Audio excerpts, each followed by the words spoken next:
بعد بركة الله. السلام عليكم ورحمة الله وبركاته.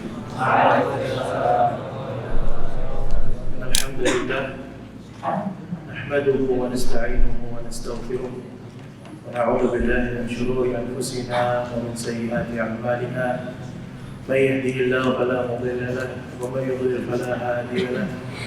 أشهد أن لا إله إلا الله وحده لا شريك له وأشهد أن محمدا عبده ورسوله. أما بعد فإن أصدق الحديث كتاب الله وخير الهدي هدي محمد صلى الله عليه وسلم وشر الأمور محدثاتها وكل محدثة بدعة وكل بدعة ضلالة وكل ضلالة في النار. اللهم انفعنا بما علمتنا وزدنا علما وتقا يا رب العالمين. أحبتي الفضلاء والأساتذة الأعزاء، أسعد الله أوقاتكم بكل خير. يتجدد من اللقاء في هذا المسجد المبارك وفي هذا الوقت السعيد ندرس ما تيسر لنا من درس تفسير آيات الأحكام. Ikhwani sekalian, alhamdulillah, puji syukur kepada Allah Subhanahu wa taala yang masih memberikan kita kesempatan bisa kembali berkumpul dalam rangka mempelajari salah satu tema yang sangat bermanfaat buat kita, yaitu tafsir Ayatul Ahkam. Maka pada kesempatan kali ini kita berharap pada Allah Subhanahu wa taala menjadikan majelis kita majelis yang termasuk dalam sabda Rasulullah SAW, "Majtama'a qaumun fi baitin min buyutillah yatluna kitaballahi wa yatadarasuna fima bainahum illa nazalat 'alaihim as-sakinah wa ghashiyatuhum ar-rahmah wa hafathumul malaikah wa dzakarahumullahu fi man 'indah." Semoga Allah Subhanahu wa taala menjadikan majelis kita majelis yang diberkahi dan ilmu yang kita dapati, yang kita pelajari, insyaallah bermanfaat buat kita sekalian. Ahibati, a'azanillah wa iyyakum. Sebelum masuk ke pembahasan atau terusan dari pelajaran kita akan singgung dulu. Kita akan singgung tentang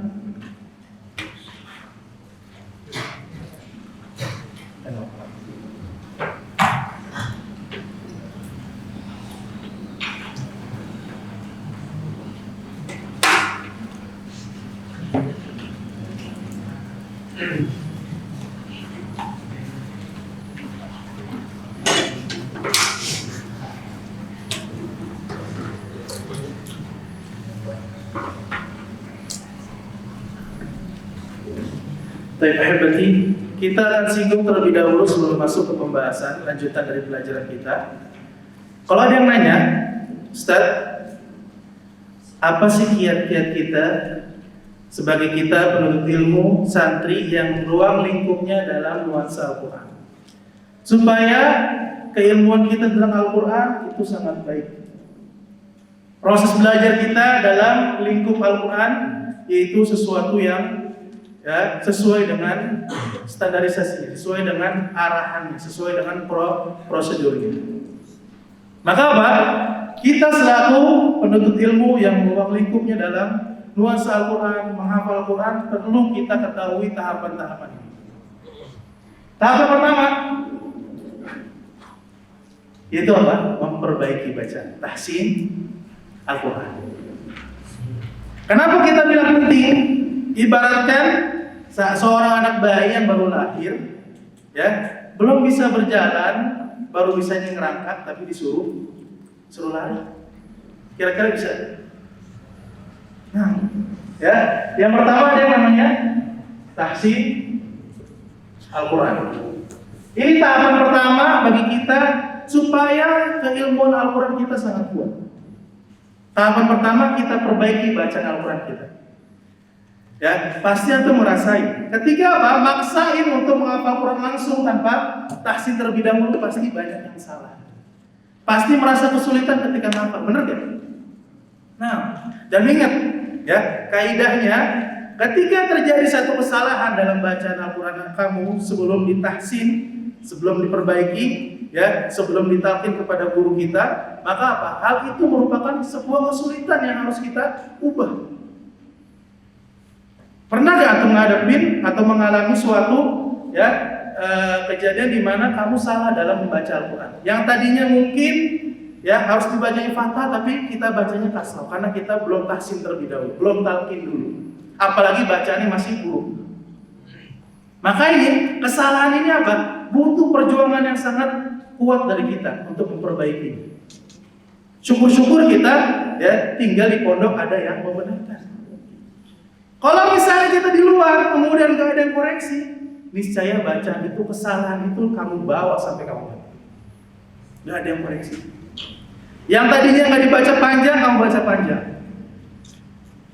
Gak ada yang koreksi, kalian baca itu sampai kalian wafat.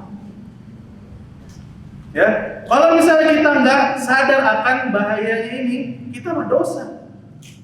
Karena kita menyepelekan untuk belajar Al-Quran yang benar. Ya, kemudian proses selanjutnya itu apa? Hifdzul Quran.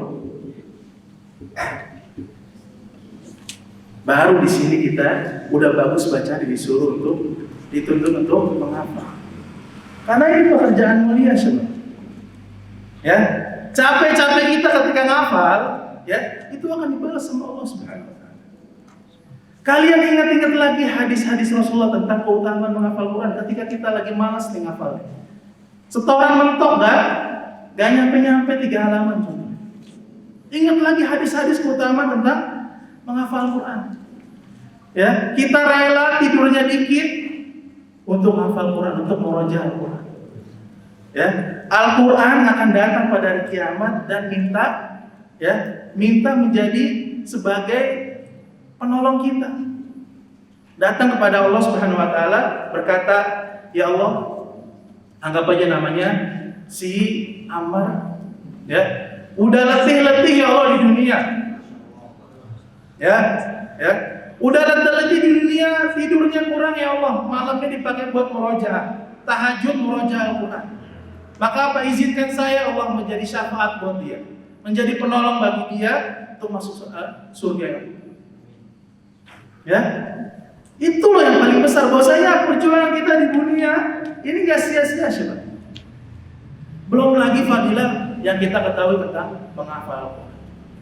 Ya, kita lihat bagaimana prosesnya para sahabat dari zaman dahulu. Mereka memulai pendidikan para anak-anak itu dengan menghafal Quran. Jarang sekali kita dengar para sahabat yang gak menghafal Al-Quran. Apalagi kita di lingkupnya menuntut ilmu zaman sekarang. Ya, yang mana terbiasa menyampaikan ceramah, mungkin nanti insya Allah di kemudian hari. Insya Allah.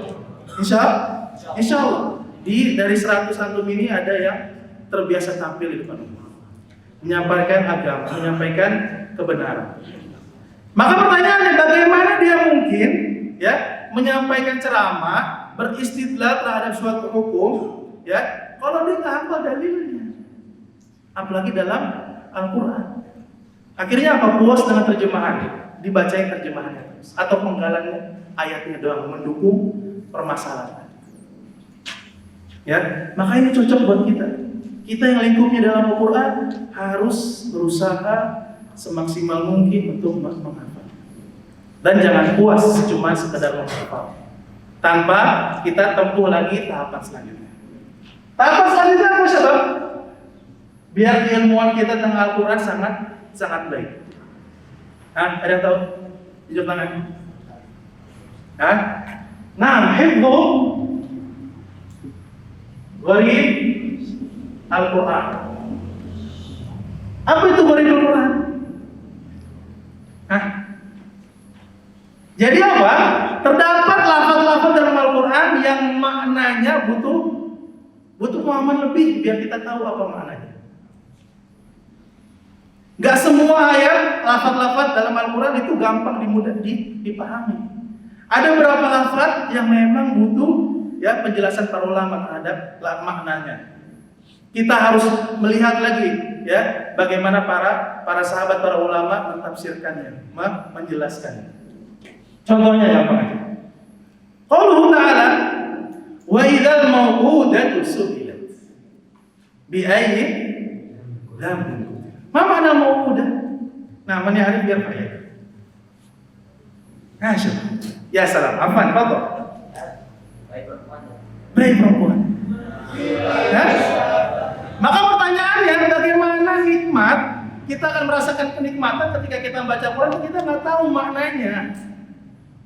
Dapat feel-nya itu di mana sih? Ya, contohnya tadi apa? Tentang apa? Perbuatan orang-orang jahiliyah di sebelum datang Islam apa? Ketika mereka dikaruniai ya anak baik perempuan atau anak perempuan apa? Mereka dari itu mereka murka. Akhirnya apa? Dikubur hidup-hidup itu. Wa idza busyira ahaduhum bil untha dhalla wajhuhu muswaddan.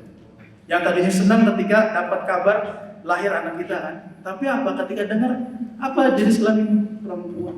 Terus langsung berubah 100%. Langsung marah, langsung hitam diibaratkan itu dalam Al-Qur'an. Dhalla wajhuhu muswaddan wa huwa kadhib.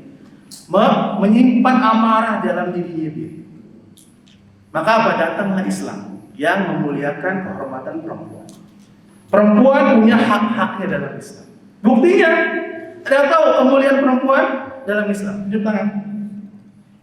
Coba. Ini kita cuma bahas satu ayat aja, satu lafaz doang lagi apa lagi. Salah satu keutamaannya, kelebihannya perempuan dalam Islam apa? Dia dapat warisan sangat besar.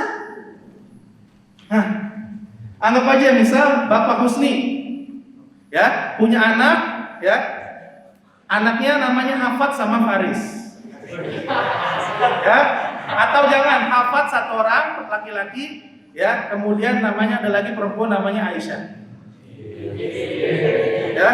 Nah Bapak Husni meninggal, ya ninggalin uang berapa? Anggap aja 100 juta, warisannya 100 juta. Berapa jatahnya anak laki-laki? Anak laki-laki dapatnya sisanya. Dibagi dulu yang perempuan. Ya lihat, perempuan dulu yang didahului pembagiannya. Karena nggak ada lagi ya anak perempuan lain, cuma dia sendiri, maka dia dapat setengah. Setengah dari harta warisan 50 juta. Kalau misalnya Islam gak meninggikan kehormatan perempuan, maka apa? Dia sesuatu yang gak dihargai.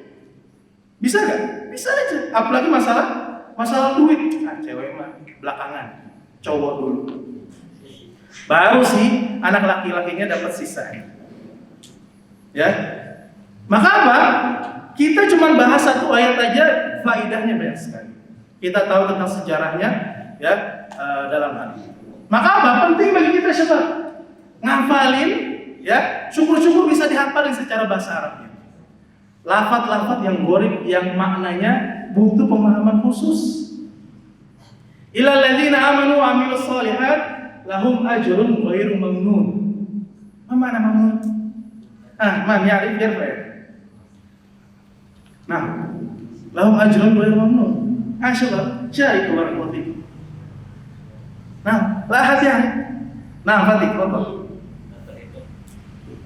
Ada makna lain yang lebih tepat? Ada lagi? Nah, pakai bahasa Arab biar lebih gampang. Karena kadang terjemahan ke Indonesia kurang tepat. Nah, oke, aksen, foto. Maktub ya, assalamualaikum. Ajrun ghairu maktub, gimana? Ghair la yantahi, gimana? Gak habis-habisnya, gak terputus-putus.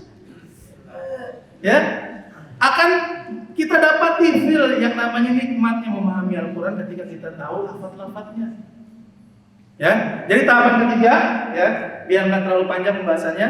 Tahapan ketiga kita hafalkan lafaz-lafaz gharib yang dalam Al-Quran.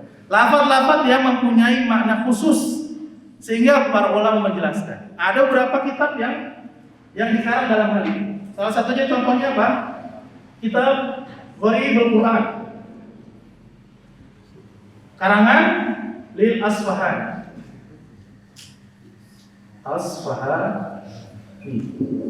Ada ulama namanya Asfahani mempunyai karangan dalam Gharibul Quran. Yang ini merupakan rujukan para ulama zaman sekarang dalam masalah Qoribul Quran.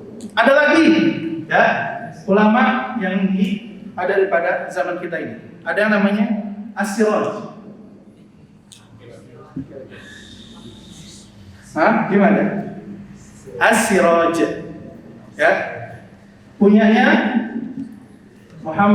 Syekh Muhammad Ibn Ibrahim, kalau nggak salah, Al-Khudairi.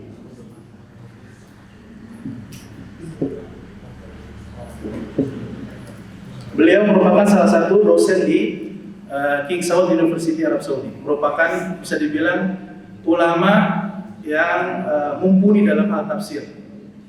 Bisa dihitung jari ulama-ulama tafsir yang mumpuni dalam segi ilmuannya di Arab Saudi. Salah satunya beliau. Ya, ada lagi gurunya juga, beliau punya namanya Abdurrahman Asy-Syihri. Beliau masya Allah syekh, bisa dibilang cukup unggul dalam hal ini. Ya, ini bisa kita beli kayak kutip, kayak kamus, ya. Misal kita lagi membahas surat Al-Buruj, ya di situ dijelaskan makna per huruf-hurufnya atau sesuatu yang susah dipahami dituliskan. Misal surat Al-Baqarah, ya, hal-hal yang sulitnya atau Qoribul Qurannya dituliskan, kemudian di sampingnya ada maknanya.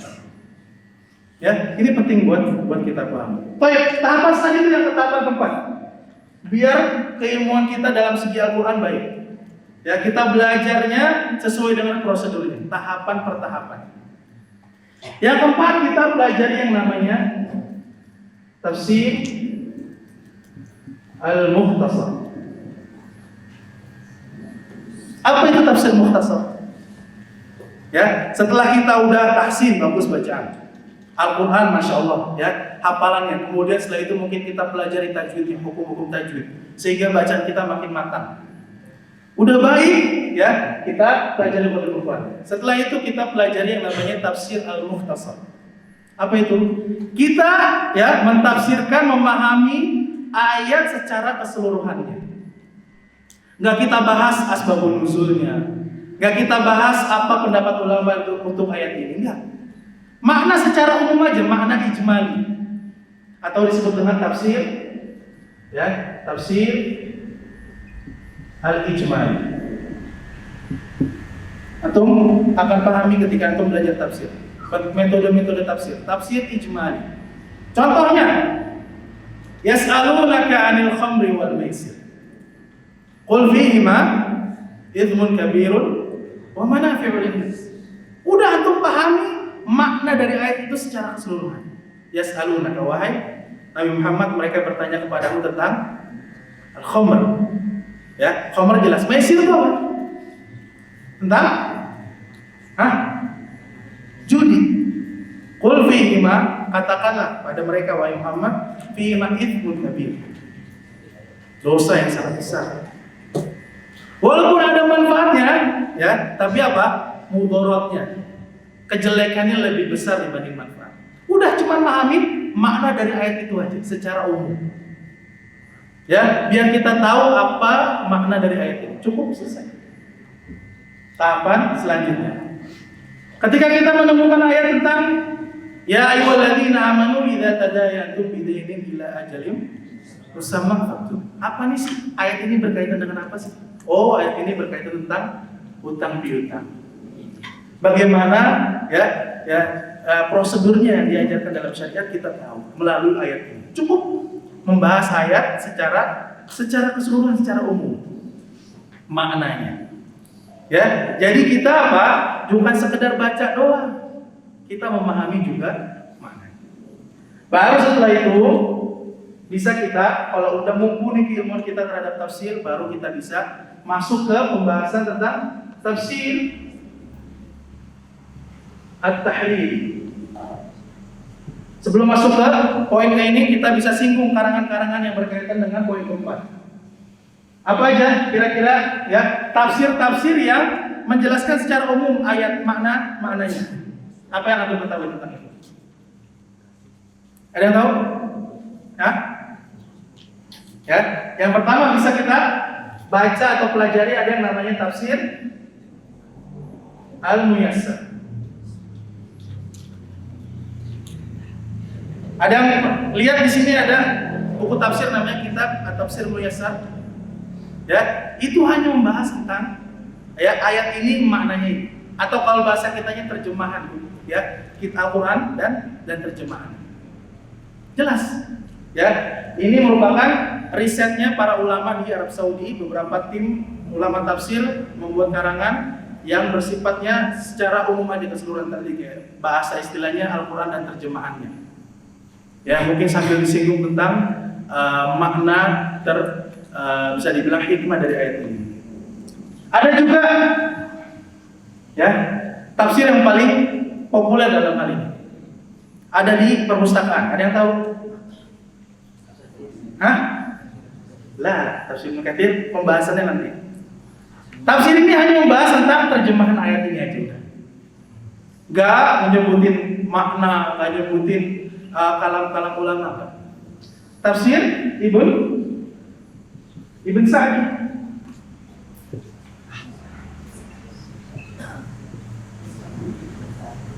Di perpustakaan ada berapa jilid itu? Yang warna hijau itu. Ya, atau bahasa nama asli kitab tafsirnya apa?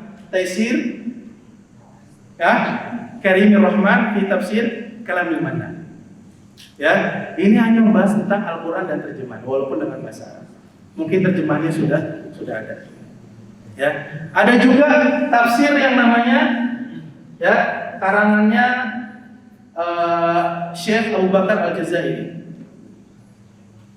Yang berkaitan dengan ini. Contohnya apa? Aisar At-Tafasir. Aisar At-Tafasir namanya. Ya, ini boleh jadi rujukan kita dalam mempelajari metode ini. Supaya kita lebih mengenal tentang ayat, tahu terjemahannya. Baik, poin kelima, tafsir tahlili. Baru ini, ya. Ini hanya ditempuh bagi mereka yang handal, yang fokus dalam ilmu tafsir. Mutakhassis, yang faknya dalam ilmu tafsir. Seluruh ilmu dasar sudah dia pahami, dia tekuni, setelah itu baru dia punya kecondongan ke ilmu tafsir. Ya, dia bahas tentang misal firman Allah Subhanahu wa taala tentang tadi wa idzal mau'udatu su'ilat. Dia bahas atau dia pahami tentang asbabun nuzulnya ayat ini, sebab turunnya ayat ini. Ya, kemudian perkataan ulama untuk ayat ini apa? Ya, kemudian dia bisa ya jelaskan juga mungkin tentang i'rabnya ya ayat ini. Atau dia juga bisa ya memahami tentang hadis-hadis yang berkaitan dengan ayat ini. Bahwasanya Rasulullah SAW pernah mentafsirkannya. Ya. Nah, konteks atau tahapan yang kelima ini biasa kita sebut dengan tafsir atau kita tahu beberapa karangan dalam hal ini. Contohnya tafsir? Hah? Tafsir Ibnu Katsir. Yang paling populer dalam hal ini. Masih banyak lagi ya ulama-ulama yang fokus ya seakan-akan merincikan satu ayat tersebut dari beberapa aspek. Yang kalau kita pelajari hanya ya menyinggung secara hukumnya aja. Tapi apa? Kalau tafsir tahlili secara luas. Ya. Kalau udah kita pahami atau kita tempuh ya tahapan ini, insya Allah apa? Kita menjadi seseorang yang mumpuni dalam hal lingkup Al-Qur'an. Kalau bahasanya menjadi mufassir bisa. Insya Allah ada dari antum yang punya kecondongan dalam hal ini. Hah? Naam? Oke? Naam. Ya. Ini singgungan aja, ya. Ya, bisa dibilang muqaddimah bagi kita biar paham tahapan kita dalam belajar, khususnya dalam ilmu Al-Qur'an itu seperti apa. Biar nggak salah langkah. Biar nggak ya terburu-buru tahapannya kita nggak lalui. Anggap aja kalau orang mau naik tangga langsung tangga kelima contohnya. Pasti otomatis bisa jatuh kan? Ya, karena apa? Langkahnya terlalu berat untuk dicapai. Ada yang bertanya kan? Coba ya ringkas aja pendahuluan dalam pertemuan kali ini. Ada yang bertanya kan? Hah? Baik. Kalau jelas ya, mudah-mudahan dipahami baru kita masuk ke pembahasan selanjutnya atau lanjutan dari pelajaran kita. Yaitu apa? Tentang keutamaan surat-surat dalam Al-Quran. Sebelumnya udah kita singgung keutamaan surat Al-Fatihah. Siapa yang mengingatkan kita tentang keutamaan? Tunjuk tangan. Nah, keutamaan surat Al-Fatihah yang udah kita bahas kemarin. Nah, dari Romo.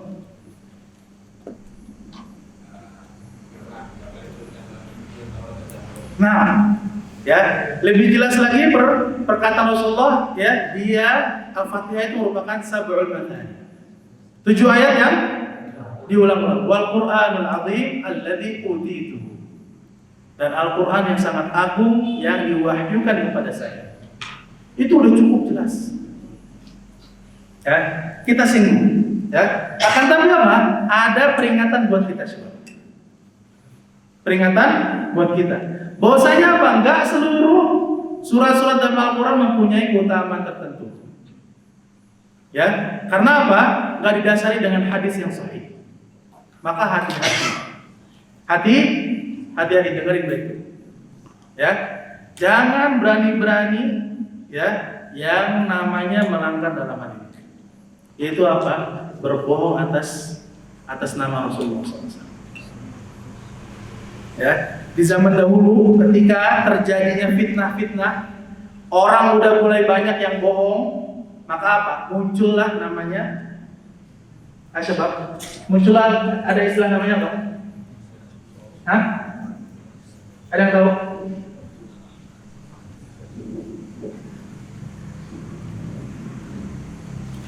Muncullah ada yang namanya al-isnad. Apa al-isnad? Sanad. Kenapa? Kata sebagian ulama, al-isnad minad din. Laula al-isnad laqala man syaa wa ma syaa.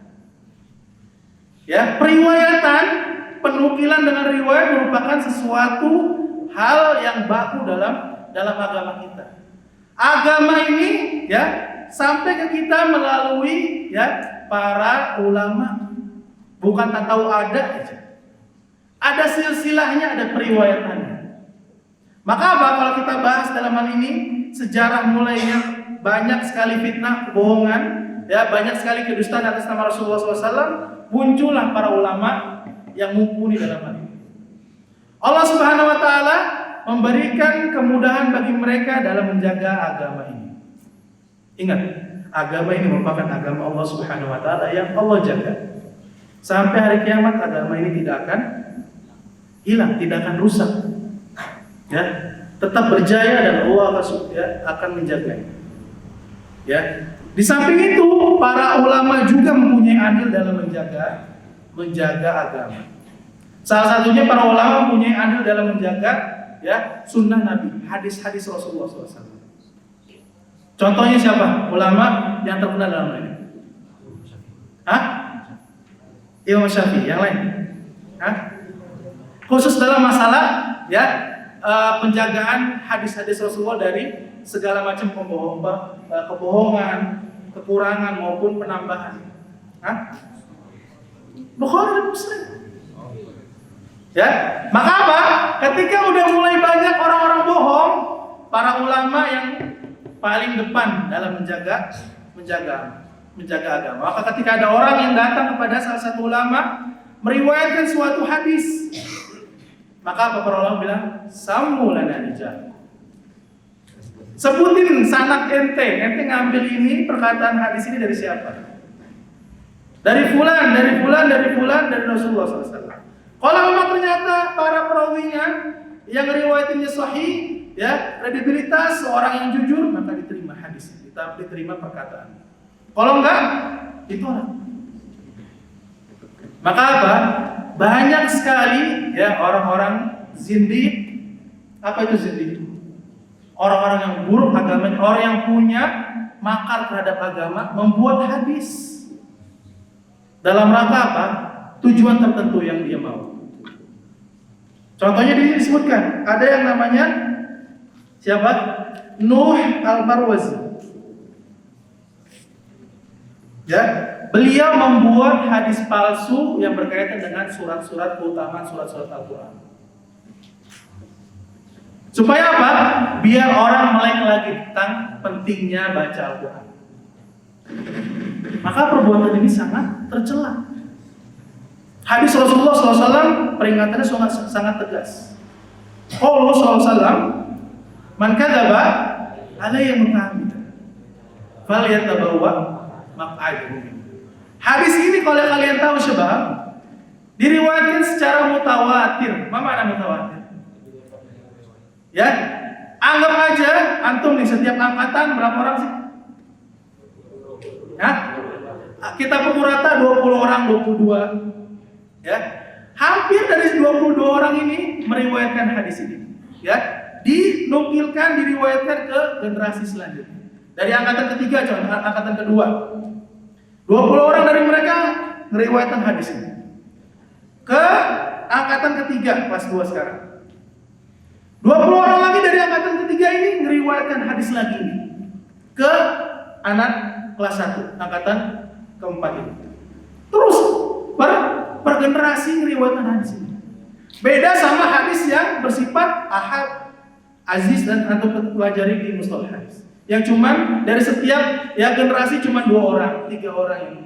Kayak contohnya hadis innamal a'malu binniyat, hanya yang meriwayatkan berapa orang? 1 orang. Siapa? Yang lain nggak dengar dari Rasulullah hadis ini. Tapi hadis man kadzaba alayya muta'ammidan, semua sahabat mendengar. Setiap generasi mendengar hadis ini. Maka hati-hati dalam yang namanya berbohong atas nama Rasulullah. Sampai ada syiar, sampai ada sebuah tren. Ya, ketika antum tahu kemarin udah lama, ketika tersebarnya karikatur, Nabi SAW. Ada orang Belanda, ya, yang menggambarkan sosok Rasulullah SAW. Maka apa? Otomatis seluruh dunia Muslim mengecam hal ini. Sampai ada istilah illa Rasulullah. Illa Rasulullah. Semua orang boleh kita bohongi kalau memang hal itu terjadi. Tapi asalnya nggak boleh. Anggap aja. Semua orang boleh kita lecehkan kalau memang hal itu terjadi. Anggap aja. Istilahnya kalau kita mengikut hal ini. Tapi apa kalau dalam masalah Rasulullah SAW? Garis merah, nggak boleh ya. Maka apa? Sangat besar peringatan bagi kita. Contohnya dalam situasi zaman sekarang, tersebar di broadcast di grup-grup WhatsApp, di media sosial, ya ada suatu nukilan hadis. Ya, orang yang bodoh amat dalam agama ya share aja karena melihat baik. Tapi apa? Hati-hati. Tanya dulu sama ulama, tanya dulu sama ustaz, bagaimana ustaz statusnya ini?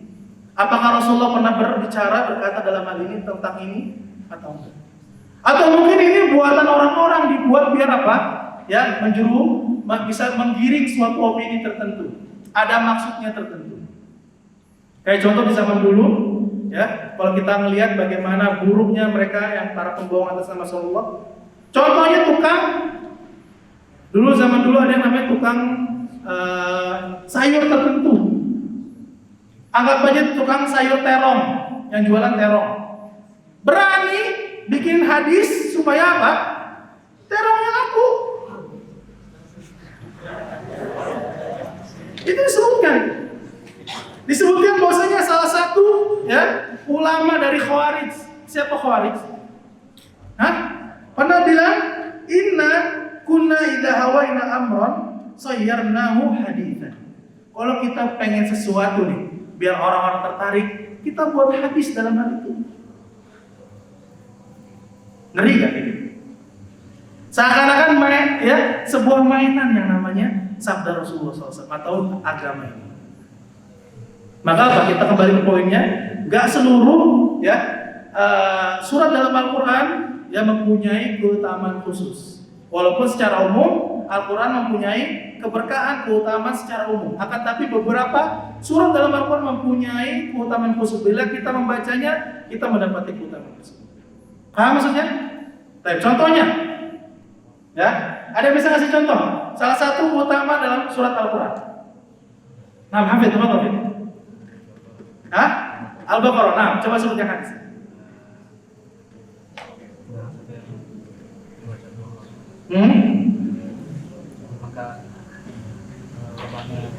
Nah, ya. Iqra'u surat Al-Baqarah. Ya, fa inna asyaiton yanfiru min. Atau bahasanya apa? Surumah yang dibacakan surat Al-Baqarah tidak akan dimasuki. Ada hadis lagi yang berkaitan dengan keutamaan surat Al-Baqarah dan Ali Imran. Iqra'u Az-Zahrawi. Apa itu Zahrawi? Al-Baqarah wa Ali Imran. Fa innahu ya'ti yaumal qiyamati ka'annaha ghamamatan. Atau dalam riwayat lain goyayatan. Seperti ya, apa tuh kalau sebelum hujan ada yang namanya awan yang mendung, yang mana Al-Baqarah dan Al-Imran itu akan memberikan syafaat buat yang baca. Nah, surat lain yang mempunyai fadilah keutamaan tertentu. Tunjuk tangan yang tahu. Nah, semua. Hah? Nah, Muhammad.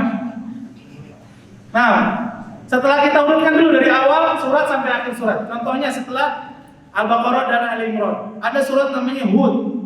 Juz berapa?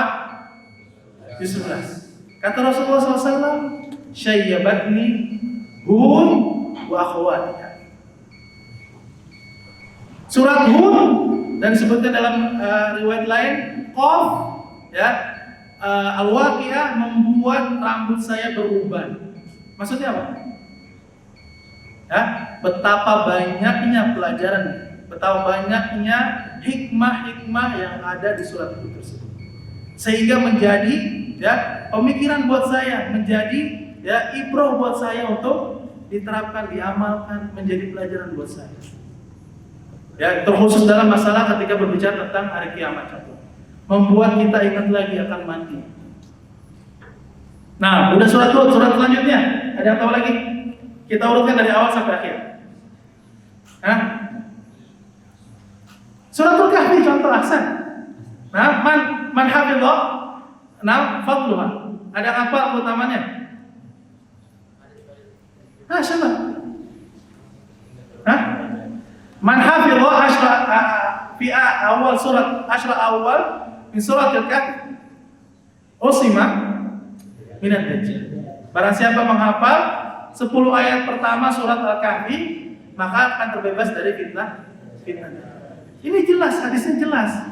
Maka apa keutamaan untuk beberapa surat Al-Quran? Contoh surat lain, nah, yang gampang yang biasa kita baca. Nah, Al-Mulk, ahsan. Nah, apa keutamaannya? Hah? Banyak juga hadis-hadis yang lemah yang berkaitan dengan keutamaan surat Al-Quran. Contohnya apa? Yasin. Ya? Disebutkan para ulama, seluruh hadis yang berkaitan dengan keutamaan surat Yasin lemah, nggak bisa dijadikan. Ya, tapi ingat, bukan kamu anggap bahwasanya Ustaz ini melarang baca surat Yasin. Beda. Ya, antara kita menjelaskan bahwasanya apa? Surat tertentu punya keutamaan khusus, ya kita baca. Sama kita membaca Al-Quran secara umum, masa kita melarang membaca surat Yasin? Apalagi mengkhususkan pada waktu tertentu. Ya, sama seperti anggapannya, contohnya Ustadz Fulan melarang tahlilan atau melarang selawatan. Benar apa salah? Statement seperti ini. Melarang selawatan. Ngasuh. Ada Ustadz yang melarang selawatan? Hah? Gak ngelarang selawatan, tapi ngelarang. Hah? Tata caranya. Ya, antum tahu selawatan gitu mempunyai keutamaan. Tapi lihat tata caranya benar apa enggak, diajarkan apa enggak. Apa perlu berjamaah, apa perlu dengan bilangan-bilangan tertentu. Baca selawat 10.000 kali contohnya. Maka jangan menganggap ketika kita bilang surat Yasin tidak mempunyai keutamaan, dianggap bahwasanya kita melarang untuk membaca surat Yasin. Enggak. Karena kita lagi menjelaskan tentang ya bahwasanya apa? hanya beberapa surat dalam Al-Quran yang punya keutamaan khusus yang dijelaskan dalam hadis yang sahih. Selebihnya tidak ada keterangannya.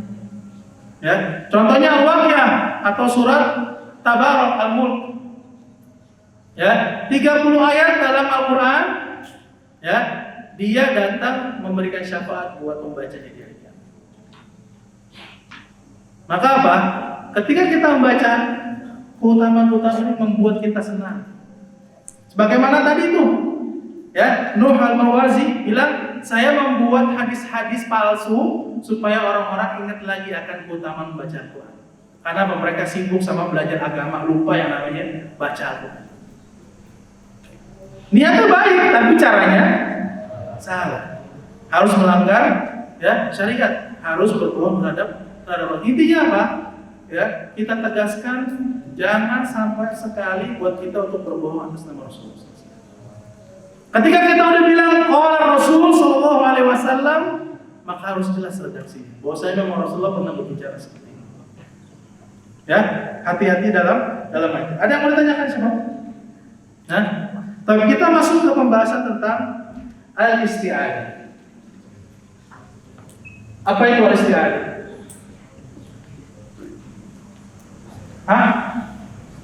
Al-isti'adah. Ma makna al-isti'adah? Qaulu a'udzu billah minasyaiton. Nah, itu perkataan atau maksud dari al-isti'adah. Dalam sejarah atau dalam istilah bahasa Arab itu dimaklumi istilah seperti ini, al-isti'adah. Ya, sebuah singkatan yang mempunyai makna tertentu. Contohnya lain. Al-basmalah. Ma'nahu qaulu bismillahirrahmanirrahim. Contoh lain. Hamdalah. Ma'nahu naqul alhamdulillah. Atau ada istilah lain, ringkasan lain yang namanya hawqalah. Ma'nahu la haula qaulu la haula wala quwwata. Ya, jadi dikenal, dibolehkan istilah seperti ini al-isti'adah. Singkatan yang mempunyai makna tertentu. Ya, itu dikenal dalam bahasa Arab. Baik. Qaulu ta'ala fa idza qara'tal Qur'ana fasta'id billahi minasyaitonir. Kita diperintahkan untuk memulai ketika membaca Al-Qur'an dengan isti'adah. Dengan membaca a'udzubillahi minasyaitonir rajim. Baru setelah itu kita mulai baca Al-Qur'an. Kita ibaratnya rincikan atau secara umum aja kita bahas lafaz per lafaznya. Nah, qaulu a'udzu. Bisa antum tulis a'udzu maknahu alja'u wa astajiru. Yuqalu anhu udtu bi fulan. Bima'na iltaja'tu ilaihi. Ya, mengembalikan, ya, berlindung kepada sesuatu. Ya, a'adha audan wa iyadan laja ilaihi wa atasoma. Meminta perlindungan. Ya, asyaiton a'udzu billah. Kita meminta perlindungan kepada Allah minasyaiton. Apa makna syaiton? Secara bahasa apa artinya? Minal bu'd, dari sesuatu yang jauh. Karena hakikatnya setan jauh dari rahmat Allah Subhanahu. Ya. Syatona bimana ba'uda. Syatona bimana ba'uda. Ya. Wa summiya syaitan syaitanan li bu'di 'anil haqq wa tamarrudi. Jauh dari kebenaran. Ya, ambisi dia tuh untuk hal-hal yang buruk. Makanya ada setan yang menyuruh kepada, ya, kebaikan? Ada nggak? Sebab ada nggak? Setan ya, yang menyuruh kepada kebaikan. Ayo bangun, sholat tahajud.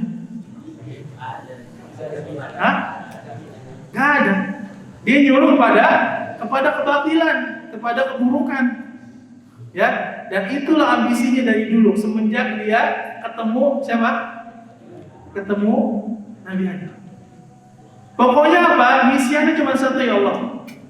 Ana pengen sesatin Adam dan keturunan. Cukup. Ya, makanya apa? Setan banyak cara untuk nyesatin umat manusia. Kalau setan itu tidur, ya, kita bakal jadi orang baik. Dan udah menjadi tabiatnya ada di dunia kita ini. Ada banyak pengaruh-pengaruh buruk.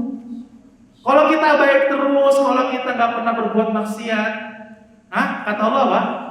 Allah akan gantikan kepada kaum yang mereka berbuat maksiat dan bertaubat lagi. Udah ya menjadi lumrah tabiatnya ada di dunia. Ada yang namanya keburukan, ada yang namanya kebaikan. Mana yang kita mau pilih?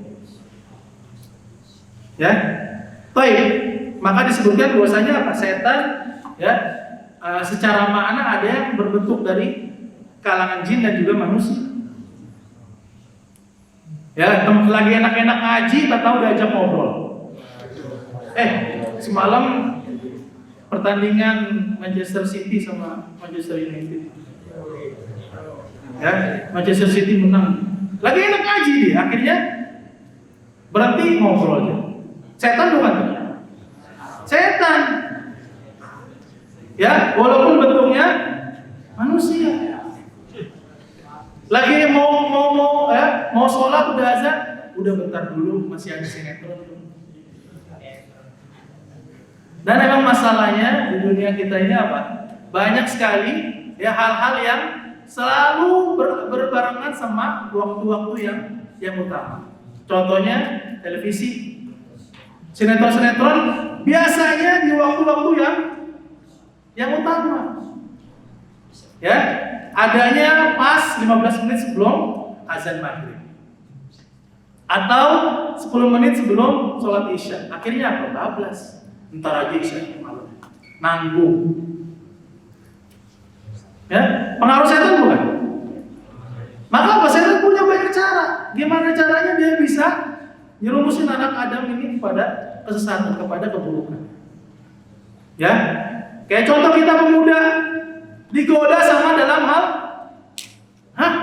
setan punya cara dengan godanya dengan cara syahwat contohnya. Oh enggak, kalangan ulama digoda dengan syubhat atau dalam masalah harta duniawi. Jadi apa? Yang tadinya ikhlas, ya, berdakwah ikhlas mengajarkan kepada orang, dia mulai tertarik dalam hal duniawi. Prioritas dia dalam mengajar adalah hal-hal duniawi. Cara setan bukan? Cara setan. Maka apa? Hati-hati kita berusaha kepada Allah, ya, meminta perlindungan dari godaan setan.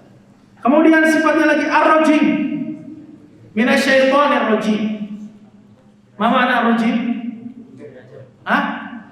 Ya, dia ala wazn fa'il. Ya, padahal hakikatnya maf'ul. Bimana marjum. Ya, atau dalam istilah lain ada yang namanya la'in. Ya, maf'ul bimana ya makhtub atau mal'un. Maka apa? Setan disebut dengan rojim apa? Dia dilempari oleh batu. Ar-ramyu bil hijar atau marjum. Fasyaitanu marjum li'annahu mal'un wa matrud min rahmatillah ta'ala. Kenapa setan disebut dengan mempunyai sifat ar-rajim? Yaitu apa? Dia mal'un, terlaknat. Wa matrud, ya, jauh dari rahmat Allah. La'anahullah. Wa qala la takhidanna ya. Jadi dia udah mempunyai sifat mal'un, udah dicap sebagai, ya, terlaknat. Udah dicap sebagai orang yang, ya, jauh dari rahmat Allah. Dia selalu durhaka. Lihat gimana kisahnya setan. Disuruh sujud tapi gak mau. Akhirnya apa? Allah yang mempaskan dia dari rahmat. Ya. Nah, maknanya apa? Dari kalimat isti'adzah ini secara umum, astajiru al-jawil. Saya berlindung kepada Allah Subhanahu wa taala min syarri syaitan al-mutamarrid, dari godaan syaitan yang sangat buruk, sangat busuk. Alladzi yuridu an yughwiyani wa yudhalli. Yang pengen nyesatin saya, yang pengen menipu saya. Yang tadinya saya pengen berbuat baik, digoda sama setan jadi berbuat buruk. Ya. Wa ahtami bil khaliqis sami' al-alim min hamzihi wa lamzihi wa wiswasihi. Ya, saya berlindung kepada Allah yang mempunyai pendengaran, ya, yang mengetahui perihal hambanya dari godaan setan. Fala yanfa'u anni syarruhu wa dharruhu illa Allah Subhanahu wa ta'ala. Tidak ada yang dapat menghindarkan godaan setan ini kecuali Allah Subhanahu wa ta'ala. Maka apa? Salah satu hikmahnya kenapa kita disuruh untuk membaca ta'awudz sebelum baca Al-Qur'an apa? Satu, biar lisan kita yang kotor ini bersih dari ketika sebelum membaca Al-Qur'an. Yang kedua, bisa jadi apa? Kita ketika ingin membaca Al-Quran semangat, kemudian datang godaan setan. Akhirnya kita jadi nggak ngaji. Benar nggak? Maka apa? Kita minta perlindungan. Segala sesuatu terjadi itu tanpa segala sesuatu yang terjadi di bumi ini itu merupakan izin dari Allah Subhanahu wa taala. Sampai dalam hal ibadah, kita meminta pertolongan Allah Subhanahu wa taala supaya dimudahkan dalam beribadah. Antum tahu bagaimana ya setan mengganggu anak Adam ketika sholat. Ya, dia nggak ingat sama sekali urusan hidupnya dia, tapi baru ingat ketika lagi sholat. Ada aja pikiran dia. Maka di situ ada setan yang main. Di situ ada setan yang lagi destas-desusin Bani Adam. Ya, maka apa? Kita pelajari, kita maknai isti'adzah ini dengan baik. Bahwasanya apa? Kita meminta pertolongan kepada Allah dari godaan setan biar kita khusyuk, biar kita mudah dalam membaca Al-Qur'an. Ada yang bertanya nggak sih, Bang? Mafhum insyaallah? Ya, kita singgung dulu yang masalah tentang keutamaan Al-Qur'an, kemudian tata cara juga kita belajar Al-Qur'an. Ya, nanti kita bahas satu persatu tentang makna Al-Fatihah. Kemudian juga kita bahas tentang faidah-faidah dari surat Al-Fatihah. Kemudian juga insyaallah taala kita bahas tentang wujuhul qiraat. Qiraat-qiraat yang ada dalam surat Al-Fatihah. Bagaimana mungkin antum pernah dengar ya bahwasanya apa? Selain qiraat yang kita baca ada qiraat lain. Terkhusus dalam pembahasan kita surat Al-Fatihah. Wallahu a'lam bishawab. Ada bertanyakan? Semoga dapat dipahami bersama pelajaran kita kali ini. Kita cukupkan pembahasan kita kali ini dengan bacaan kafaratul majlis.